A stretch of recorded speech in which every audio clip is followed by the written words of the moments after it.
Bonjour. La cuisine avec vous jusqu'à 10h30. On va parler avec des accords poivre, épices et fruits. Exactement, parce que les fruits de saison, c'est bon. On est d'accord, Richard. C'est vrai que des bonnes fraises bien fraîches, là, toutes juste cueillies. Ah oui. Quel bonheur. Mais si dedans, on vient y ajouter un peu de poivre, un peu d'épices, et ben d'un seul coup, on sublime les fraises. Par exemple, vous connaissez peut-être le poivre de Séchuan, qu'on appelle poivre à tort d'ailleurs, parce que c'est une baie, en fait, la baie de Séchuan. Et ben ça va très bien avec les fraises. Exactement. Alors aujourd'hui, normalement, on doit avoir, je ne sais pas s'il est en ligne ou pas, un expert des épices et des poivres pour aborder ce sujet avec nous. Il s'agit d'Erwan de Queyros, on est chez Terre Exotique à Rochecorbon et ça va être l'occasion de découvrir aussi des créations parce qu'il y a pas mal d'artisans qui utilisent les produits Terre Exotique en Indre-et-Loire et vous connaissez forcément Richard 1001 Confiture à Chinon. Et oui. Vous voyez, Laurent Dutheil. Et ben Laurent, il a créé une toute nouvelle confiture avec une baie très intéressante dont on va parler tout de suite avec Erwan de Queyros. Bonjour Erwan. Bonjour. Bonjour. Terre Exotique à Rochecorbon, je le disais, on va s'intéresser aujourd'hui aux accords entre les poivres, les épices et les fruits. Et je faisais le petit clin d'œil à 1001 Confiture qui vient de faire une toute nouvelle création avec de la baie verveine, c'est ça ? Ah, superbe. Alors, qu'est-ce que c'est que la baie verveine ? Alors, la baie nous entendez, verveine, c'est une... Oui, c'est une épice qui pousse en fait à l'état naturel et spontané au nord du Vietnam. D'accord. Donc, un petit alors, peu justement, en hauteur.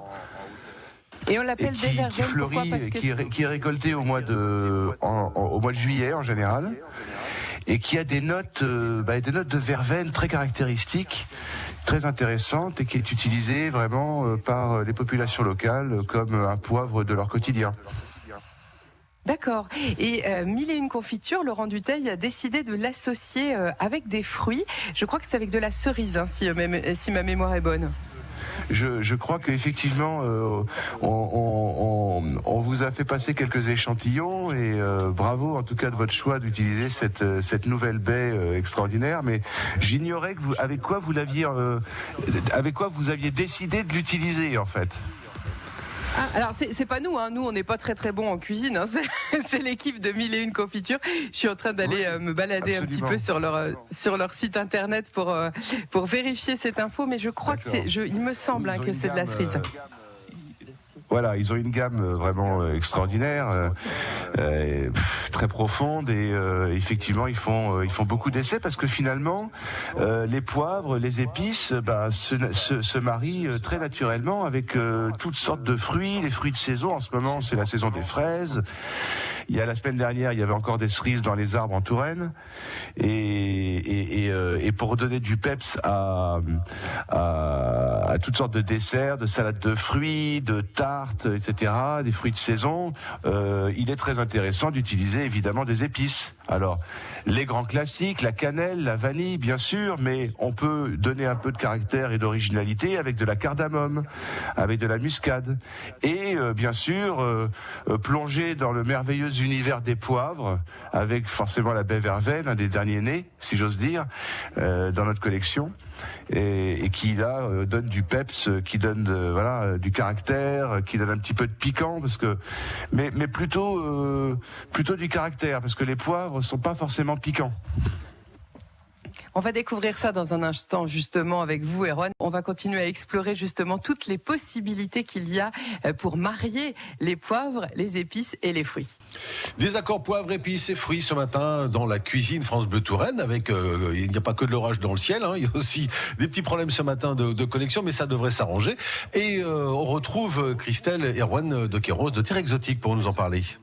Oui, pour parler de ce mariage très heureux en fait entre les fruits de saison, les épices et les poivres. Erwan, les épices et les poivres, ils vont avoir, et surtout les poivres, ce don finalement d'agir aussi un petit peu comme un exhausteur de goût. On sait que par exemple les fraises, quand on va les associer avec certains poivres, elles prennent une autre dimension. Oui, tout à fait. Ça prend exactement une autre dimension et on dit souvent d'ailleurs que l'usage des poivres et des épices en cuisine est un réducteur d'espace, c'est-à-dire qu'il vous emmène naturellement sur des chemins plus ou moins lointains et évocateurs liés à votre propre histoire personnelle.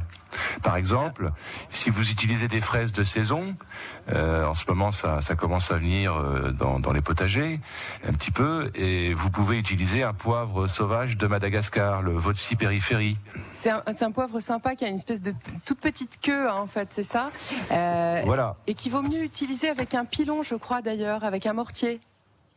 Oui, le mortier finalement est très utile, a un peu disparu des cuisines en France malheureusement, mais en fait c'est un outil très pratique, économique, et on peut concasser maison, soi-même, toutes sortes d'épices en grains, en graines, et donc bien sûr des baies et des poivres. Alors, ce fameux poivre Votsi periphérie, il est très tendance en ce moment, effectivement, avec les fraises. Il y a des adeptes aussi du poivre de Szechuan, qui en fait n'est pas vraiment un poivre d'ailleurs, Erwan. Il y a plein de choses qu'on appelle poivre à tort, hein, qui sont en fait des baies, c'est ça ? Oui, c'est-à-dire qu'il y a une double lecture quand on parle des poivres. Il y a la définition, ce qu'on appelle ethno-botanique, celle qui traverse l'espace et le temps, c'est-à-dire le poivre est une épice entière qui s'utilise en cuisine et que l'on concasse au mortier ou au moulin. Donc voilà la grande famille des poivres. Et dans cette énorme famille, constituée de toutes les épices entières et en baies, en fait, vous avez le roi des épices, qu'on appelle le poivre et qui est issu de l'espèce botanique des pipeurs. Donc le poivre blanc noir du moulin de la table, que chacun connaît, qui a différentes origines, qui vient historiquement de l'Inde, mais qui ensuite est sorti de son berceau originel et maintenant que l'on retrouve dans tout le pourtour tropical, intertropical sur la planète. Et puis vous avez d'autres pipeurs comme le fameux Votsi periphérie, qui est un pipeur, mais qui est un poivre sauvage qui ne pousse qu'à Madagascar. Voilà. Alors après, si vous me parlez du Szechuan, nous on parle de baie de Szechuan. Ça s'utilise comme un poivre, mais ce n'est pas un pipeur. C'est ce qu'on appelle un xanthoxylum. Donc ça provient d'un arbuste ou même d'un arbre. Et il y a différents types de xanthoxylum et différentes origines. C'est pour ça que la famille des poivres, finalement, est très grande, très vaste. Et le Szechuan a des notes aromatiques beaucoup plus portées vers les agrumes, vers la citronnelle ou vers le orange sanguine. Voilà. Et c'est pour ça que ça va aller très bien avec tous les fruits rouges, en fait. Bien sûr, bien sûr. Ou même dans des desserts. Si vous faites un sabayon, vous pouvez lui redonner un petit peu d'énergie aussi avec effectivement une baie de Szechuan ou une baie timur qui vient du Népal et qui est très proche du Szechuan. C'est justement la question que j'allais vous poser, c'est comment est-ce qu'on les utilise ? Est-ce qu'on vient saupoudrer un petit peu de poivre ou d'épices sur nos fruits frais, ou est-ce qu'on peut les cuisiner ? Par exemple, imaginons on fait une tarte aux fraises, on décide de mettre ça sur de faire un fond de crème pâtissière. Est-ce qu'on va plutôt mettre le poivre dans la crème pâtissière ? On fonctionne comment en fait ? En général, c'est plutôt en fin de cuisson, effectivement moulu et sur les fruits. D'accord, donc c'est vraiment au plus simple, toujours au plus simple pour pas casser et pour pas abîmer finalement l'épice qu'on va utiliser, c'est ça ? Voilà, disons que le poivre, l'arôme supporte pas très bien des températures très fortes. Bon, c'est pas le cas pour les desserts, bien souvent. Donc c'est pas très gênant. On conserve quand même tout son arôme, même s'il est un petit peu chauffé. D'accord. Mais d'une façon générale, on l'utilise quand même en fin de cuisson. En fin de cuisson, ouais, en fin de cuisson, c'est ça, pour pas justement que l'arôme aussi vienne se déliter dans la préparation pendant un temps de mijotage qui serait un peu long. En fait, c'est ça.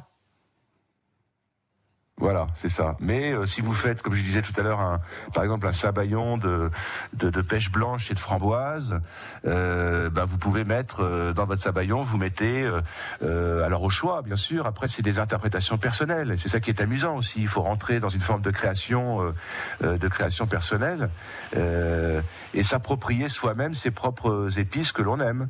On parlait du vodka périphérie qui se marie aussi très bien avec le chocolat, mais qui est merveilleux avec ses notes boisées, qui est merveilleux avec des fraises ou des salades de fruits, comme toute la grande famille des Anthoxylum. Vous parliez des baies de Séchouan ou baies Timur ou baies des Bataques. Il y a beaucoup à faire. Tous les poivres peuvent aller avec les fruits dans l'absolu? Oui, bien sûr, je pense que tous les poivres peuvent se marier avec les fruits, absolument. Ils auront chacun leurs caractéristiques propres. Vous avez des notes boisées, des notes d'agrumes, des notes balsamiques. Et parfois, vous avez des poivres ou des baies qui sont plus fruités, comme le Séchouan dont vous parliez tout à l'heure, qui a des notes de cerise acide. Alors on l'a dit, elles vont agir un peu comme un exhausteur de goût et renforcer le goût des fruits. Elles vont aussi créer des associations. Erwan, on va avoir parfois presque l'impression d'avoir mis un deuxième fruit grâce à ces épices. Oui, c'est vrai ce que vous dites, parce que vous avez parfois des notes fruitées dans certaines baies, comme absolument, par exemple la baie de la Passion qui vient d'Éthiopie et qui a des notes de fruits de la passion, pour le coup, très caractéristiques. Alors justement, comment on va choisir les épices et ou les poivres qu'on va associer avec les fruits? Parce que c'est pas si évident que ça. Il y a des choses parfois qui ont une certaine odeur et puis quand on les goûte, elles vont pas développer tout à fait le même arôme. Oui, alors il faut se plonger un petit peu dans ce merveilleux univers, des arômes des épices et des poivres. Mais vous avez quand même des fondamentaux. Certains poivres se marient particulièrement bien avec tous les desserts chocolatés. Bon, on n'est pas forcément dans les fruits là, mais donc le fameux poivre vodka périphérie de Madagascar, l'accord parfait, c'est chocolat. C'est très étonnant, mais les chefs avec lesquels nous travaillons, spontanément, nous le disent et donc l'utilisent fréquemment dans leurs desserts. Et pour les fraises, par exemple, le poivre de Penja, qui est un poivre blanc, pardon. Non, mais il n'y a pas de souci, allez-y. On continue sur le poivre de Penja, ça m'intéresse ça. Le poivre de Penja, qui est on va dire, un grand cru de poivre, se marie naturellement et très bien, un poivre blanc, avec les fruits rouges. Framboise, fraises, voilà. Ça, c'est un accord aussi qui est finalement assez incontournable et assez spontané. C'est la question que j'allais vous poser, c'est avec les fraises, donc on avait dit le poivre de Séchouan, le poivre blanc de Penja, alors ça marche bien aussi. Ça c'est plutôt une bonne nouvelle parce que ça fait partie des basiques souvent ça fait partie des poivres qu'on va acheter en premier, le Penja. Bon, disons que c'est effectivement un peu un incontournable de son moulin de la table. Choisir un bon poivre en grains qui a une origine précise et qui a ses petites notes animales caractéristiques et aussi une fraîcheur mentholée lorsqu'on le concasse. C'est pour ça que vous voyez la menthe avec les fraises, ça se marie naturellement bien. Tout le monde le sait finalement. Une salade de fraises avec des feuilles de menthe, eh bien on rajoute un petit peu de poivre de Penja et ça relève aussi votre dessert. Votre mariage préféré à vous, Erwan, entre un fruit et un poivre? C'est une question très difficile parce que j'ai beaucoup de chouchous par ailleurs. Mais oui, le poivre de Penja est toujours un peu quand même mon poivre de cœur. Et moi, je l'utilise personnellement beaucoup dans les smoothies ou les cocktails aux fruits. Ah ouais. Oh, la bonne idée. Alors, on peut préciser quand même, pour celles et ceux qui se disent oui, mais moi j'y connais rien. Alors déjà, on peut aller chez Terre Exotique à Rochecorbon, c'est pas loin, et ça permet de découvrir et de sentir. Mais il faut préciser aussi que sur le site internet, à chaque fois, vous notez les accords parfaits entre les épices qui sont proposées et les différents mets qu'on va pouvoir avoir au quotidien. Donc, il ne faut pas hésiter à aller faire un petit tour aussi sur le site internet pour y piocher quelques bonnes idées, Erwan. Oui, et puis on a édité ce qu'on a appelé le Cercle des arômes, qui est une espèce de disque,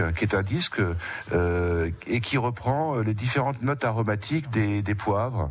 Et du coup, vous pouvez facilement, ça vous met sur un certain nombre de voies et de créativité culinaire. Par exemple, on parlait des baies de la Passion d'Éthiopie, qui peut s'utiliser sur une tarte aux poires.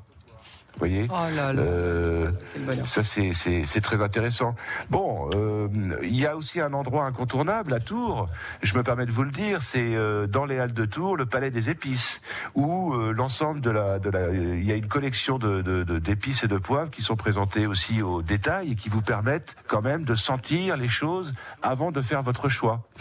Eh bien voilà, faisons ça, allons faire un petit shopping, mettons le nez, bon, à distance quand même, dans les épices et faisons-nous plaisir avec les fruits de saison. Merci beaucoup Erwan pour ces bons conseils. On vous retrouve très bientôt dans l'émission Cuisine sur France Bleu Touraine.